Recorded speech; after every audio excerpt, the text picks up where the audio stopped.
جس طرح اللہ پاک نے قرآن پاک میں 7 آسمانوں کا ذکر کیا ہے، اسی طرح 7 زمینوں کا بھی ذکر ہے۔ سورۃ الطلاق کی آیت نمبر 12 میں ہے، جس کا ترجمہ یہ ہے کہ اللہ وہ جس نے 7 آسمان بنائے اور اس کی مثل زمینیں بھی، اس کا حکم اس کے درمیان آتا ہے تاکہ تم جان لو کہ اللہ تعالیٰ ہر چیز پر قادر ہے، اور اللہ تعالیٰ نے ہر چیز کو یہ اعتبار علم گھیر رکھا ہے۔ اللہ تعالیٰ نے زمین و آسمان کو کتنے عرصے میں پیدا کیا، اس کے متعلق سورہ سجدہ کی آیت نمبر 4 میں ہے کہ اللہ تعالیٰ وہ ہے جس نے زمین و آسمان کو جو کچھ اس کے درمیان ہے سب کو 6 دن میں پیدا کیا، پھر عرش اس کے اوپر قائم ہوا۔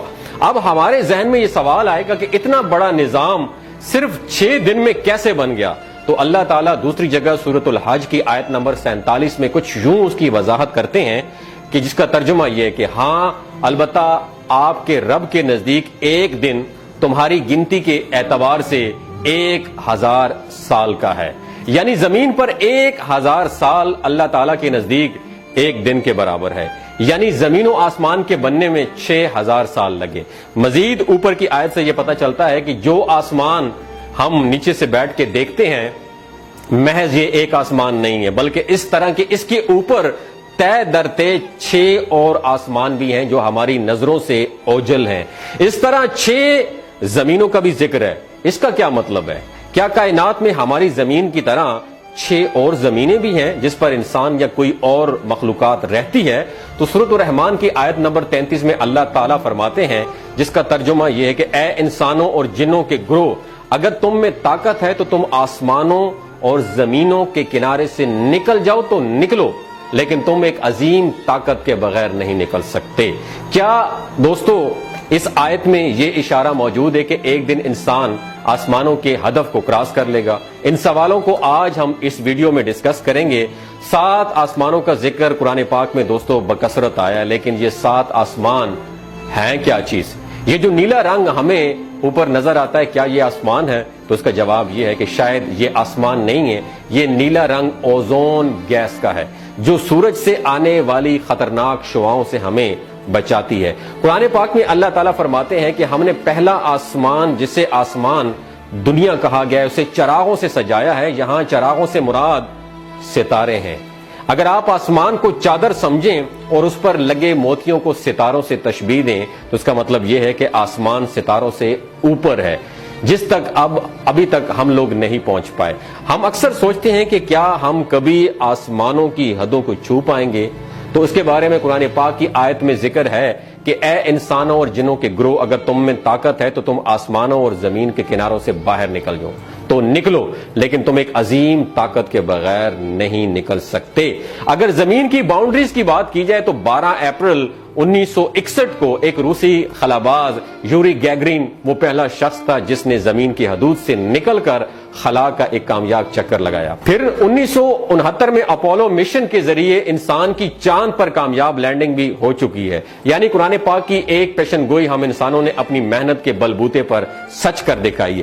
ہو سکتا ہے کہ مستقبل میں ہم جدید، تیز اور سمارٹ اسپیس شپ بنانے میں کامیاب ہو جائیں، جس کے ذریعے ہم آسمانوں کی وسعتوں کو طے کرتے ہوئے اس آیت کی دوسری بات کو بھی پورا کر سکیں۔ اگر آسمانوں کی سائز کی بات کریں تو اتنی جدید ٹیکنالوجی اور جدید ترین ٹیلیسکوپ کے باوجود بھی ابھی تک ہم پہلے آسمان کی حد کو نہیں دیکھ پائے۔ ایک آیت کے مطابق ہر 2 آسمانوں کے درمیان 500 سال کا فاصلہ ہے۔ اس کے بعد اللہ تعالیٰ کا عرش آتا ہے، اس پر ایک کرسی ہے۔ سلسلہ صحیحہ کے مطابق 7 آسمان اس کرسی کے مقابلے میں اس طرح ہیں جیسے صحرا میں انگوٹھی پڑی ہو، یعنی کرسی کا سائز صحرا کی مانند ہو تو 7 آسمان انگوٹھی کی مانند اس کے سامنے کچھ بھی نہیں ہے۔ اور اس طرح عرش صحرا کی مانند ہے اور کرسی انگوٹھی کی مانند۔ اگر آسمانوں کی تعداد کی بات کی جائے تو آسمان صرف ایک ہی نہیں بلکہ اس طرح کے اور آسمان بھی ہیں جس کا ذکر قرآن پاک میں اکثر مقامات پر ملتا ہے۔ یہی وہ آسمان ہے جس کی معراج کی بات پیغمبر اسلام نبی کریم صلی اللہ علیہ وسلم نے سیر کی اور انبیاء کرام سے ملاقات کی۔